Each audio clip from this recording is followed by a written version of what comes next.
My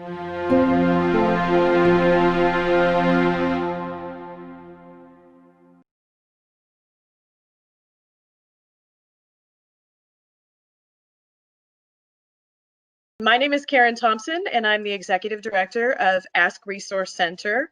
And welcome to Ask an Expert. I'm Kris Steinmetz from the Autism Society of Iowa, and more importantly, I'm also the parent of a daughter who is 32 years old who has autism and epilepsy.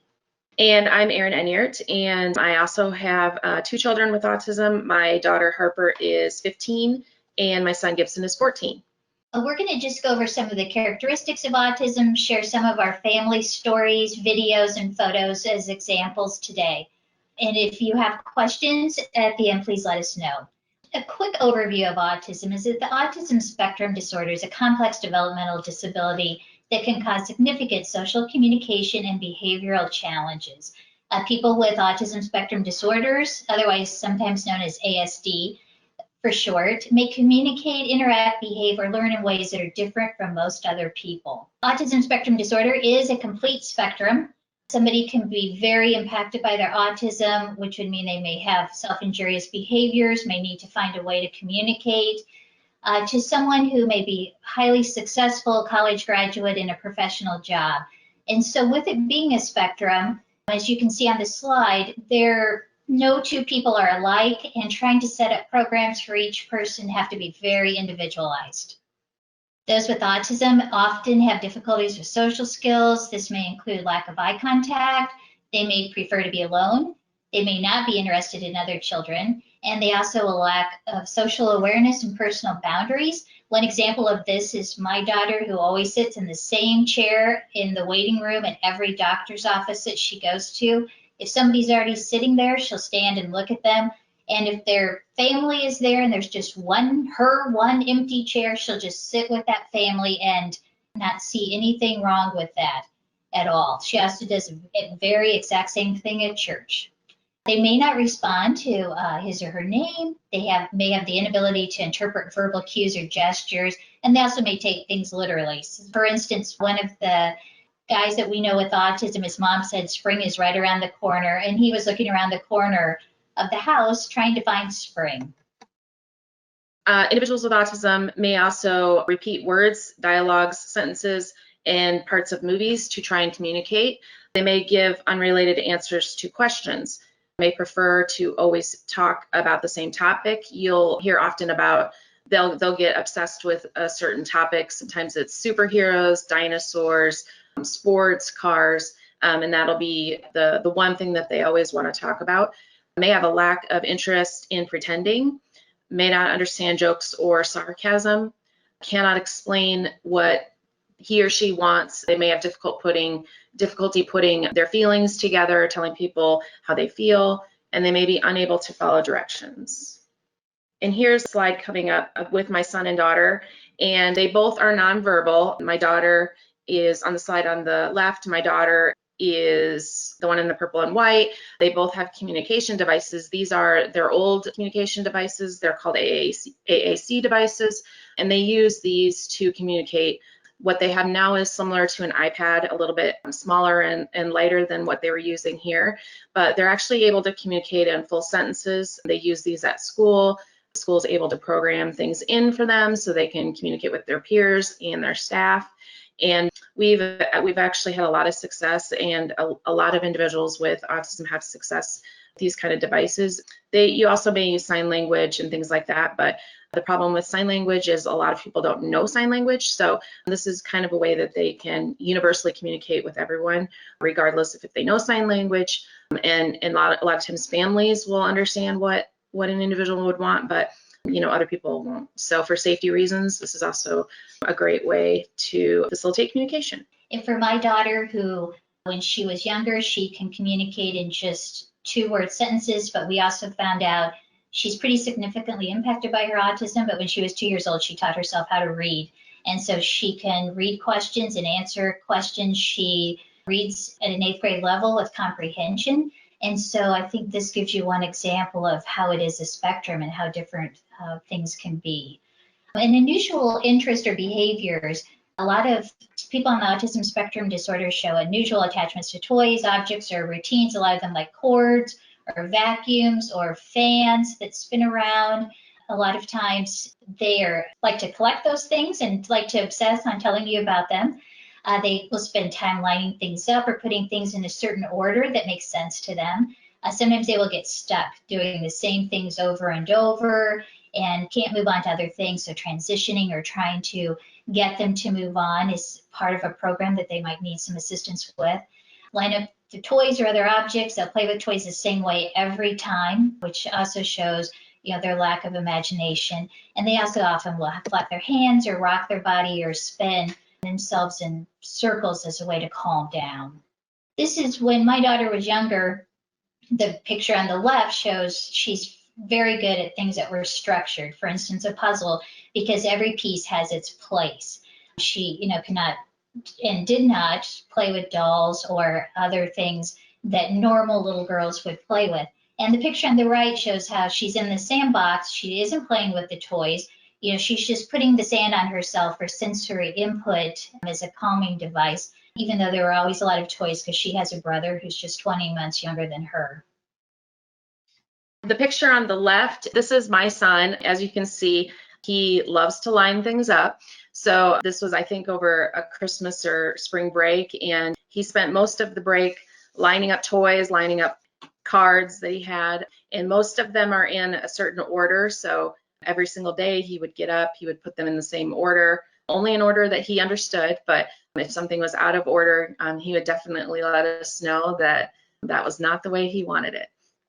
In the picture on the right is my daughter when she was younger, who always had an attachment to either empty milk jugs or the Joy, like the dishwashing liquid, because she could touch them for sensory input, and they kind of give just a little, and she carried around. And so, as most families would tuck in their child with a blanket or a teddy bear, we always tucked her in with the old empty milk jug. A lot of individuals with autism will also have some behavioral issues. They'll have difficulty with minor changes in their routine. They may exhibit repetitive behaviors, which we usually call stimming. They may smell or mouth objects. They will put a lot of things in their mouths. May have issues with textures of their clothing, tags and clothes. My son always wants all his tags removed. He's very particular on fabrics.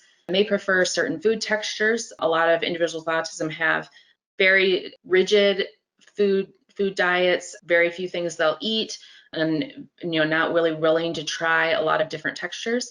And they may have stimulatory behaviors like tapping their feet.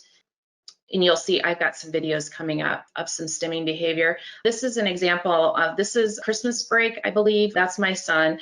A break in routine is very difficult, so that's kind of how he was dealing with it. He doesn't have a lot of aggressive behaviors, but this is kind of how he was showing us that he was unhappy with the fact that he could not go to school. So you'll see a lot of those behaviors, and a lot of times they just don't understand, why they can't go to school or why there's a change in their routines. The next slide that'll be coming up is about stimming. The word stimming refers to self-stimulating behaviors, and a lot of individuals with autism will have these. A lot of times it's rocking or moaning, or repetitive movements or sounds.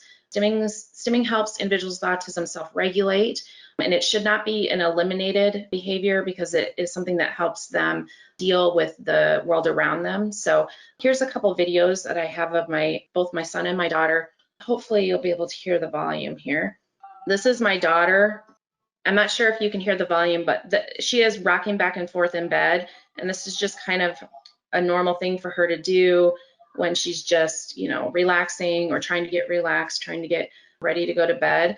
And you'll see a lot of that with individuals with autism. And this one is, the one on the right is my son, and he spends a lot of time spinning. So this was just an example. He was up in the middle of the night, and so I took a video. Obviously, he does not have issues with getting dizzy because he spins and spins. And so we do have, swing and a trampoline and things like that to help them with some of these stimming behaviors. So that's just kind of a couple examples of some of the stimming behaviors you might see. Other behaviors that may affect someone on the autism spectrum disorder is they may be very active.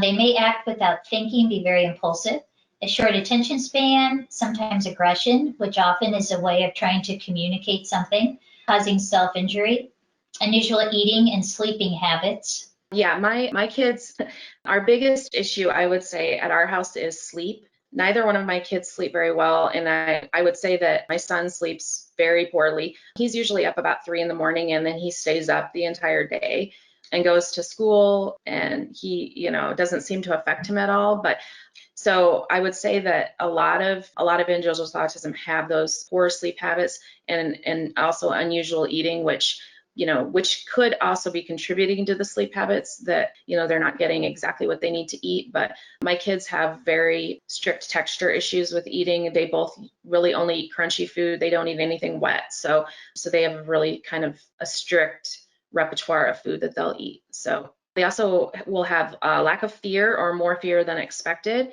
and unusual reactions to the way things sound, smell, taste, look, or feel. I'm not sure if this is mentioned, but they also might have a high tolerance for pain, which is something that we dealt with my daughter about 5 years ago, actually this month, that my daughter's appendix burst, and we didn't have any idea that it had burst. She was playing and perfectly fine, and the only reason why we knew is she started to have a spike of high fever. So we took her to the doctor and eventually to the emergency room, and her appendix had burst, and she did not have any symptoms and showed absolutely no sign of pain. So that led to 18 days in the hospital. So a lot of times they don't process pain the same way that a typical individual would. So they might have cuts and bruises and even broken bones, and it's not because they're not being watched. They just don't process pain in the same way. The next slide is self-injurious behaviors, which is another thing you might see along with the stimming. Sometimes they'll engage in self-harm, like head banging, biting, picking at their skin. And this is a video of my son with some of his self-injurious behaviors. Is he does a lot of hitting his head. You can kind of see it in slow motion here because the video is playing a little bit slow, but he likes to bang on his head a lot, and you can kind of see that. He bangs on the side of his face, he bangs on his chest a lot. So, a lot of times he'll have bruises and things on his chest, but he's not really processing any pain from that. So you might see a lot of that kind of behavior as well.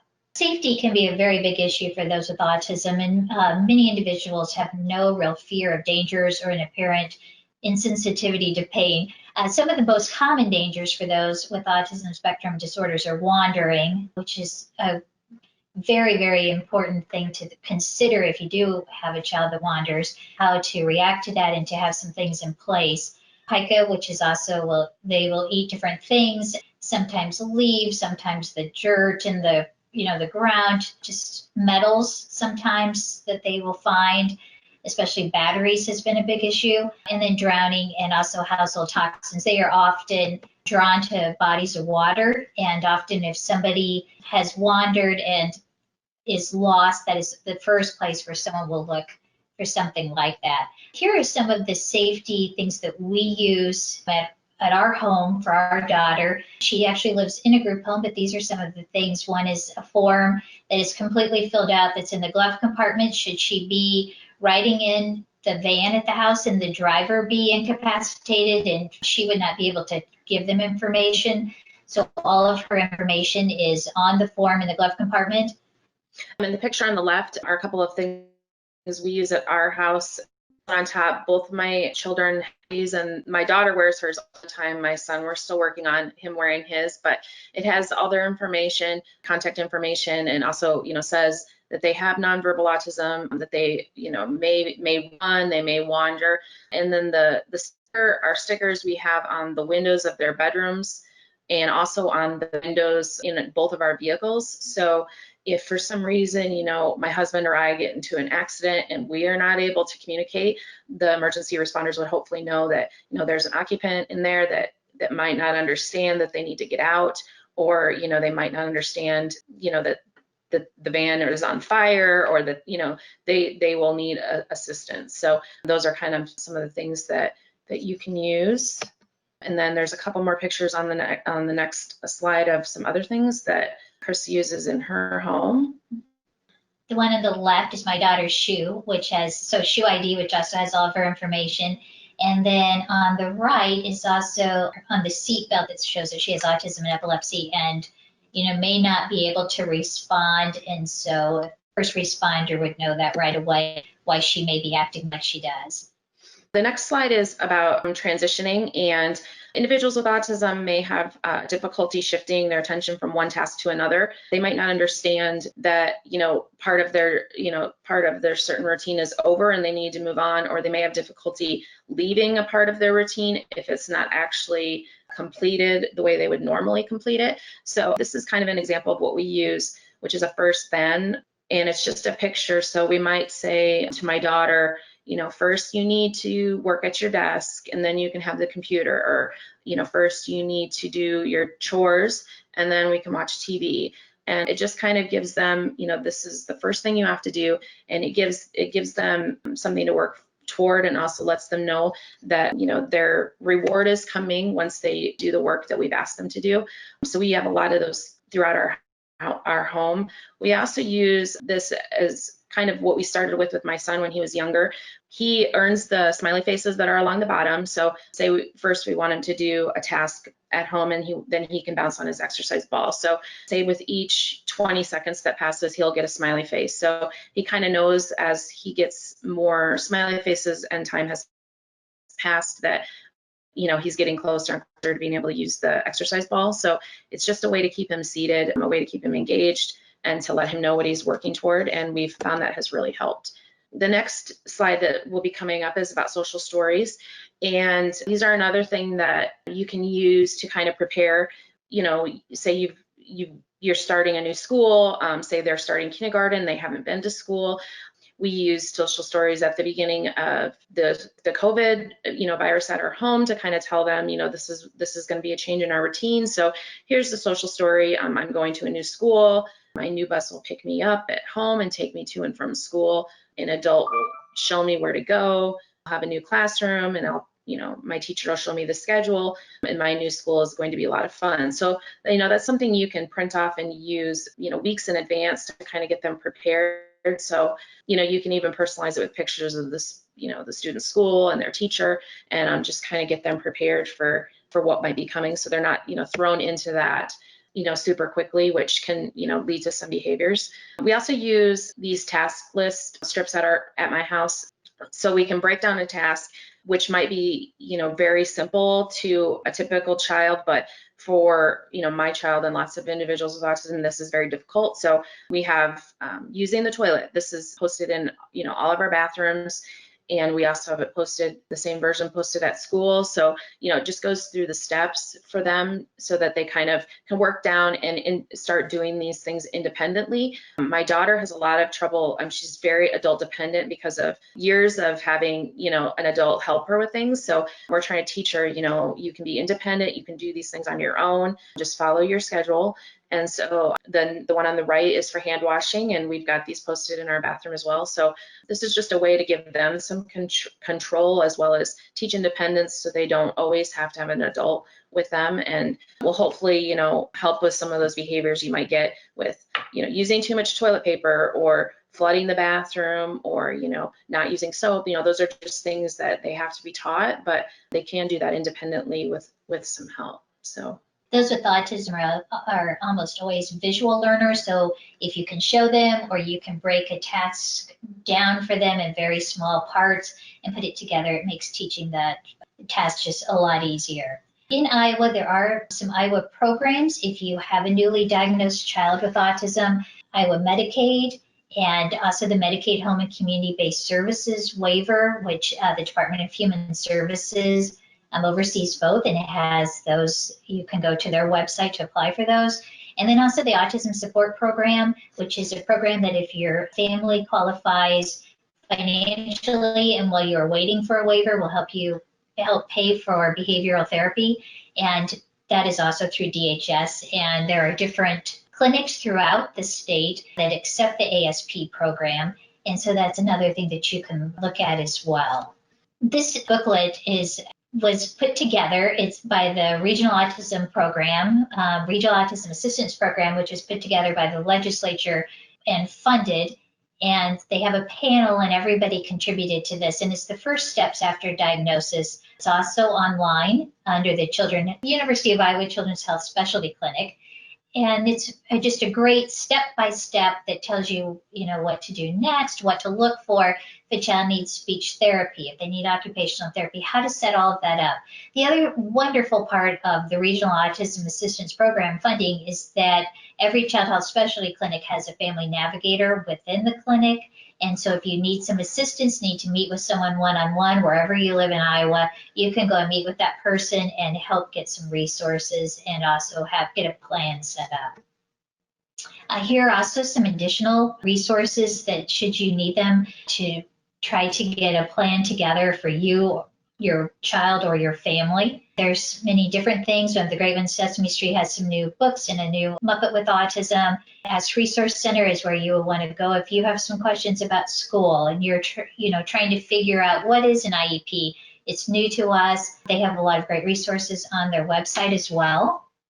The Iowa Public Television has just started a series too called Life Autistic, and they've followed families from the age of newly diagnosed at age 2 to someone who is in their 70s. So it's through the lifespan, and you can stream this on, it's Iowa PBS now, iowapbs.com, but it's one of the things, if you would like to see how other families and individuals who are adults with autism and completely throughout the spectrum and at different ages, it's just a great way to see how other families are dealing with this, because if you do have a child who's newly diagnosed, you aren't in this alone, and there are many others who have already been through it and a lot of people to network with.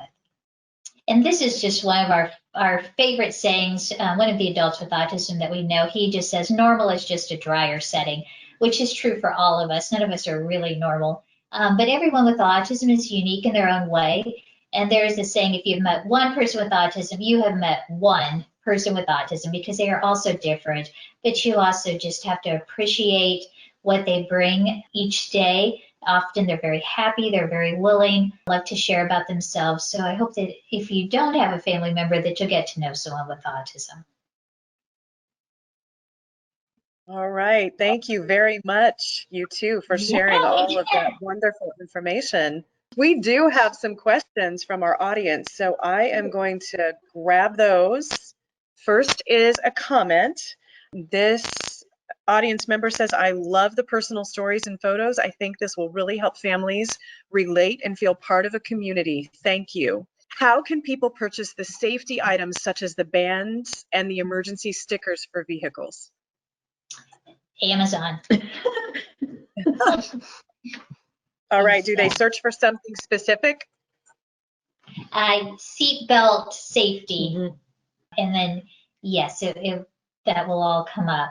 The bracelets, did you? Yeah, I think the bracelets, I just did a search for like an ID bracelet, a health ID bracelet, and if you put autism in, they'll come up. And there's actually a lot of different options. So if for some reason that hook that bracelet has doesn't work and your child can take it off, there are a lot of different options. So I've also seen a lot of things on Etsy. Families will sometimes start making their own options and then start selling them. So that's another option that will come up if you do a search. But yeah, there's a lot of different safety options if you just do a Google search. And one thing I would want to add is that the University of Iowa has a safety store, and so if you are not sure if the child is, if there's a certain texture, if you aren't sure, you can always contact them. You can check things out. You can also go to Easter Seals.